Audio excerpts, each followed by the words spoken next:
Welcome back to the channel, everyone. Today we'll be talking about a different kind of animal. We'll be talking about this Redstar 1963.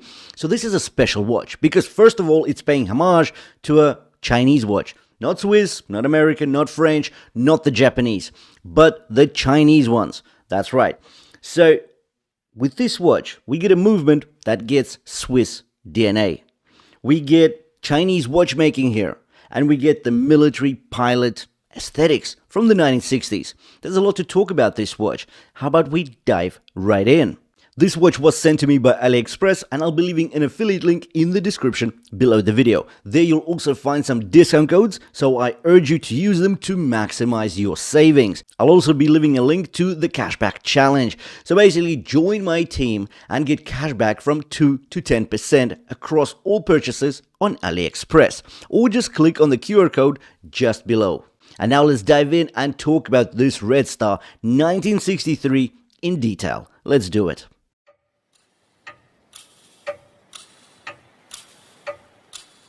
The original Seagull 1963 chronograph was created for the People's Liberation Army Air Force, the PLAF, in the early 1960s. It was a military-issued pilot's watch, powered by a Japanese-made, hand-wound column wheel chronograph movement called the ST-19, which itself descended from Venus 175, a Swiss chronograph movement design that Tianjin Watch Factory, now called Seagull, acquired in the late 1950s.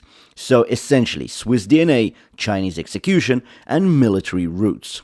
Looking down at this watch, you immediately get that unmistakable vintage military silhouette. Compact, rounded, and purposeful. The Redstar at 12 and that razor-thin red chronograph seconds hand stretch almost to the rehaut, giving it a sense of reach and precision. The blue-chromed hands on the sub-dials contrast beautifully against this champagne gold dial, a pairing that feels distinctly different from anything you'd expect out of a Western military chronograph. A touch more ornamental, and that's exactly what makes this special. The watch measures 37.6 millimeters across, 14.3 millimeters thick, and 18 millimeters lug width. We also get a lug-to-lug length of 47.1 millimeters. On paper, the height sounds bold, but in practice, it gives the piece that domed, pebble-like character vintage collectors absolutely love.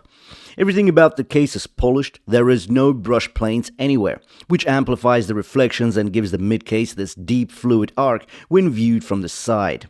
Now, instead of a towering box crystal like the original 1963, Redstar has gone with a tall, rounded fixed bezel that mimics the look of a box crystal when viewed from above. It's topped with a domed sapphire, clear, tough, and just slightly refractive, which brings a modern twist to an otherwise faithful vintage form.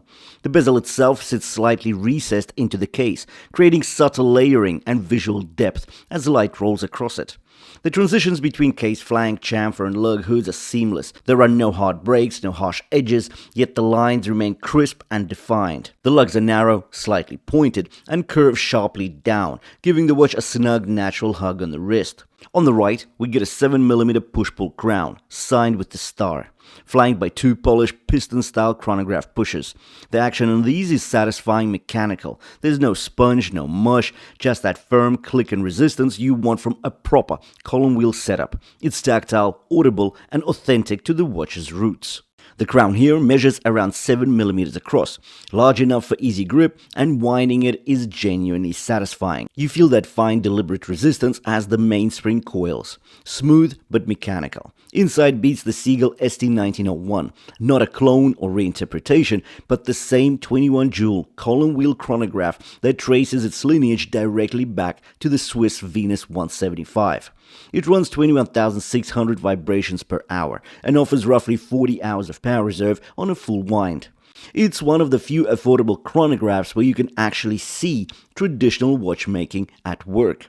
Pulling the crown out engages a single setting position. The stem feels firm with no excess play or drift. There's a defined detent, clean engagement, and when you push it back in, the hands hold their position without a tremor. Out of the box, the Redstar 1963 comes on an olive green nylon strap, utilitarian, lightweight, and very much in line with the watch's military roots. It does the job, but it feels a little flimsy in hand. The hardware features rounded edge, rectangular keepers, and a polished buckle, both fully chromed, though the buckle itself feels a bit underwhelming. It's unsigned and light, which slightly detracts from the overall build. At this price though, a signed or edged buckle would have made a real difference. This bundle also includes a tan leather strap and a stainless steel bracelet. The leather strap uses quick release spring bars, which is a nice touch, but the leather feels synthetic and lacks both a Redstar logo and genuine leather stamps. The bracelet, on the other hand, is held together by push pins and closes with a butterfly clasp. It's functional but feather light with little sense of heft or refinement. So realistically, you're better off skipping the bundle and pairing the watch with a third-party strap of your choice, something with a bit more substance to match the charm and history of the watch itself. Right above the fixed polished bezel, the crystal sits almost flush, raised just a hairline, creating a seamless visual transition. It's a slide dome sapphire, so you don't get that heavy distortion at the edges like you would from old acrylic or real boxed crystal, but it still delivers a soft curvature to the reflections. Look straight down and the clarity is excellent. Crisp contrast, no haze, no warping, just a clean view of that dial that's doing all the talking here. The surface is fine champagne gold, warm and delicate under light, framed by a piping down rehaut, with a printed mini-track and subtle Arabic numerals every 5 seconds. The hour markers are applied, alternating between Arabic numerals at the even hours at 2, 4, 6 and so forth, and small downward-facing triangles at the odds. The absence of markers at 3 and 9 keeps the symmetry around the twin subdials, which are printed rather than recessed, but neatly executed with crisp black chapterings. The 3 o'clock subdial is your 30-minute chronograph counter, while the 9 o'clock one carries the running seconds. Both use fine blue chromed hands, matching the main handset, and they shimmer when the light hits at an angle. The main hour-minute hands are also blue chromed, slender, polished and precise, while the long red chronograph seconds pointer stretches almost to the rehaut, sweeping at 6 beats per second once the pusher engages. Up top, the Redstar sits proudly under 12 with 21 yuan or 21 joules just beneath it. A quiet nod to the movement within. Down at 6, the Chinese script translates simply to Made in China, a small phrase that carries the entire legacy of this watch, because this dial isn't just about symmetry or color, it's about provenance.